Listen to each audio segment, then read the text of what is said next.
All right, we're into day 2 of the DC fly-in with the Fargo-Moorhead West Fargo Chamber. President and CEO Shannon here. Give me your recap so far. Well, it's been a very busy day and a half already. We have 41 business and community leaders from across lots of different diversity of industry, backgrounds, education, government, and we've already had a packed agenda. So to be able to have Secretary Noem address our group specifically, thanks to the great work by Senator Cramer in helping us to get that, then to have Secretary Burgum join us as well and talk a lot more of what's happening in the Department of Interior. We've had our local congressional delegates. We will be meeting with all of our 6 Minnesota and North Dakota congressional delegates. We're just our final one. We have Senator John Hoeven last, but we also got to hear a little bit from some outside of our region. So Congressman Brad Finstead joined us as well. So we really were able to hear firsthand what's going on in the reconciliation bill, which is a major bill. And those components with a lot of pieces in it. There's a lot of momentum on possible passage of that even tomorrow. And so it's a very influential time for us to be here. It's a really opportune time for us to be here.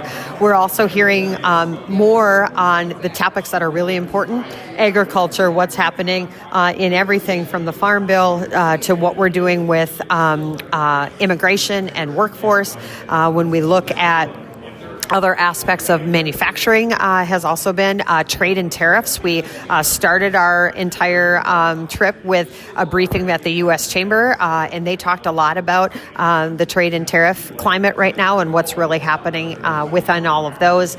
And a lot of focus on energy, obviously, on AI. We also had a military briefing from the National Guard Bureau, and we're able to hear a little bit more about the 1,200 soldiers or 1,200 airmen at the 119th Wing, and the same with our Army National Guard members and some of the missions that we're doing there. So the business leaders, business community leaders here really got to have a very comprehensive look at DC at a time that really does make a difference and an impact. If there's one thing we have heard over and over, it makes a difference to have the voices, the actual voices of citizens in the communities here, and that it's just been really rewarding to have this group all here together. Sometimes business folks, your members, just kind of keep their head down and plow away and don't necessarily engage in the political process, but talk about why you think this is important and the ROI for their time and effort to be here. Yeah, I think that this is trips like this, whether it's the fly-in DC or the trips that we do the days at the Capitol and St. Paul and in Bismarck. It is a opportune way for the business leaders as well as community leaders to be able to bring their own issues, what's important to them, to legislators, to those that are representing us. They need to have those voices. And so, yes, it costs money, human capital, time to be here, but to the 41 people that are here now, I can attest to the fact that I believe every single one of them would say it is worth it. And so we need more of this leadership. We need more of this leadership to serve in office. We need more to get out and vote. We just need to up our civic process and our civic engagement. And I couldn't be happier for the fact that we do a military fly-in in the fall. And this is the first time we've split that off and done a business briefing fly-in. And to have these kind of numbers with this kind of impact, we've already heard it's the largest group that they've seen out of Minnesota or the largest group that they've seen out of North Dakota. And the access that we have had out here has been tremendous. So I would just say to any of the listeners, it doesn't matter if you're a chamber member or not. If you want to join us and get more engaged in civic engagement, we welcome you. And both sides of the aisle, we just need business-minded, moderate people to think, how do we, to quote a little bit of Brad Finstead, how do we balance the head and the heart and get things done at the end of the day?